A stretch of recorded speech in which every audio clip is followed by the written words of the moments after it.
കല്യാണം കഴിച്ചാൽ അവനങ്ങ് ശരിയായിക്കോളും. കല്യാണം കഴിച്ചാൽ പിന്നെ അവളെല്ലാം സെറ്റായിക്കോളും. അധികമൊന്നും ആലോചിക്കാനൊന്നുമില്ല നീ.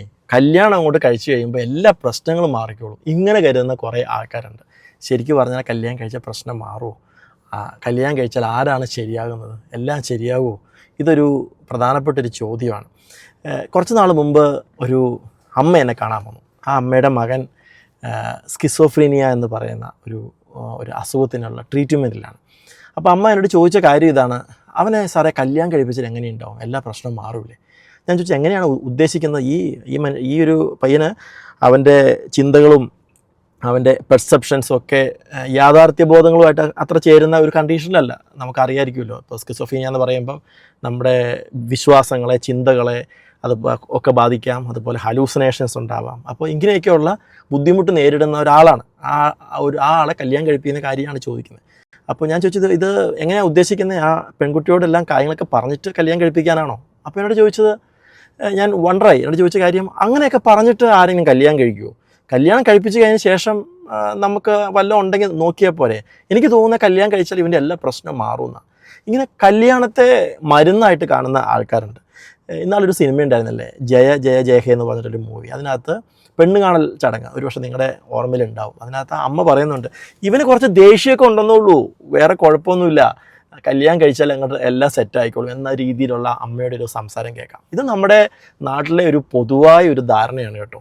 കല്യാണം കഴിച്ചാൽ എല്ലാം ശരിയാവും, അവന് കുറച്ച് ദേഷ്യമുണ്ട്, അവനെ അങ്ങോട്ട് വീട്ടിലൊക്കെ ഭയങ്കര ദേഷ്യവും പ്രശ്നമൊക്കെയാണ്, എറിഞ്ഞു പൊട്ടിക്കലും ബഹളവും ചീത്തവിളിയും ദേഷ്യമൊക്കെയാണ്. എന്നാലും സാരമില്ല, കല്യാണം കഴിച്ചാൽ ശരിയാവും എന്ന് പറഞ്ഞാൽ പെറ്റ തള്ളയ്ക്ക് പോലും സഹിക്കാൻ അവനെക്കൊണ്ട് പറ്റുന്നില്ല. അപ്പോഴും കല്യാണം കഴിപ്പിക്കണം എന്നാണ് പേരൻസിൻ്റെ ആഗ്രഹം. കല്യാണം കഴിച്ചാൽ ശരിയാവും എന്നുള്ളതാണ്. ഇത് നമ്മൾ മനസ്സിലാക്കേണ്ട കാര്യമാണ്. ഈ മെൻ്റൽ ഹെൽത്തും വിവാഹ ജീവിതവും തമ്മിൽ വലിയ ബന്ധമുണ്ട്. പലരും അതിനെ എത്രമാത്രം സീരിയസ് ആയിട്ട് കാണുന്നു എന്ന് അറിയില്ല. ശരിക്കും നമ്മൾ എപ്പോഴാണ് ഒരു വിവാഹം കഴിക്കേണ്ടത്? വിവാഹം കഴിക്കേണ്ടത് നമ്മൾ മെൻ്റലി ഫിറ്റായിരിക്കുമ്പോഴാണ്. അതായത് വിവാഹം എന്ന് പറഞ്ഞാൽ ഒരു ചടങ്ങ് മാത്രമൊന്നുമല്ല. പലപ്പോഴും ഈ മുമ്പ് പറഞ്ഞാൽ കല്യാണം കഴിച്ചാൽ എല്ലാം ശരിയാവുമെന്ന് പറഞ്ഞ ആൾക്കാരില്ലേ, എന്താ ശരിയാകുന്നത്? ഈ കല്യാണം കഴിപ്പിച്ചാൽ എല്ലാ റെസ്പോൺസിബിലിറ്റി അങ്ങോട്ട് തീരും എന്നുള്ള അവരുടെ ഒരു ഉത്തരവാദിത്വ ബോധം മാത്രമേ അവിടെ അവസാനിക്കുന്നുള്ളൂ. അവിടെ മുതലേ പുതിയ പ്രശ്നങ്ങൾ അങ്ങോട്ട് തുടങ്ങുകയാണ്.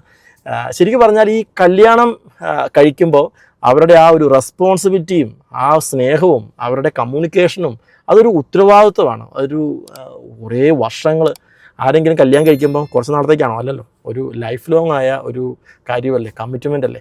അതിനുള്ള മെൻ്റലി ഫിറ്റാണോ അല്ലയോ എന്നുള്ളത് വളരെ ഇമ്പോർട്ടൻ്റ് ആണ്. അവരുടെ പേഴ്സണാലിറ്റി ഫിറ്റായിരിക്കണം, മെൻ്റൽ ഹെൽത്ത് ഫിറ്റായിരിക്കണം.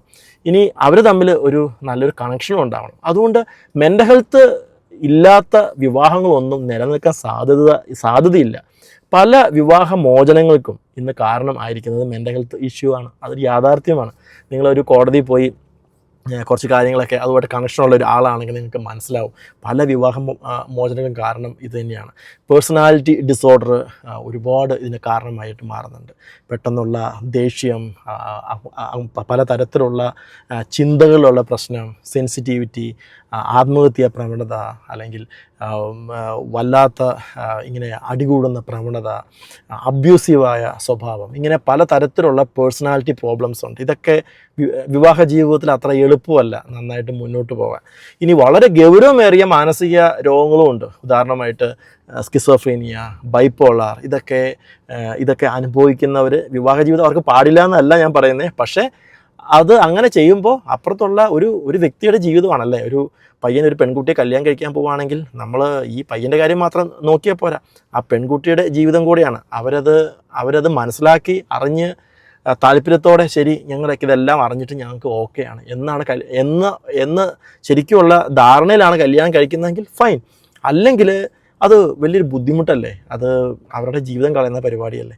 2, വളരെ ഗുരുതരമായ അല്ലെങ്കിൽ കുറച്ച് കാര്യമായ മാനസിക പ്രശ്നം ഉള്ള ഒരു വ്യക്തിയാണ് കല്യാണം കഴിക്കുന്നതെങ്കിൽ അവർക്ക് അവരുടെ വിവാഹ ജീവിതത്തിലെ ഉത്തരവാദിത്വങ്ങളൊക്കെ നന്നായി കൊണ്ടുപോകാൻ പറ്റുമോ? വളരെ ബുദ്ധിമുട്ടായിരിക്കും. അവർ ടെൻഷനിലാവും, കൂടുതൽ മാനസിക സമ്മർദ്ദത്തിലാവും, അവരുടെ മാനസിക നില കൂടുതൽ പ്രശ്നത്തിലാവാനാണ് സാധ്യത വിവാഹം കഴിച്ചതിന് ശേഷം. അതുകൊണ്ട് വിവാഹം എന്ന് പറയുന്ന കാര്യം മെൻ്റലി ഫിറ്റായ ആൾക്കാർ, സ്വഭാവത്തിൽ ഫിറ്റായ ആൾക്കാർ എന്ന് പറഞ്ഞാൽ നല്ല ആരോഗ്യകരമായ പേഴ്സണാലിറ്റിയും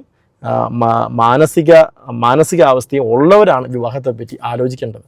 അല്ലെങ്കിൽ എന്തെങ്കിലും ഒരു ചലഞ്ച് നേരിടുന്നുണ്ടെങ്കിൽ കല്യാണം കഴിക്കാൻ പോകുന്ന പാർട്ണറോട് ഇതിനെപ്പറ്റി സംസാരിക്കണം, തുറന്നു പറയണം. ആരെയും നമ്മൾ ചതിക്കാൻ പാടില്ലല്ലോ, അല്ലേ? ഇത് പറ്റിയൊരു കേസൊന്നുമല്ല, കാരണം ഇത് തുടർച്ചയായ ഒരു ജീവിതമാണ്.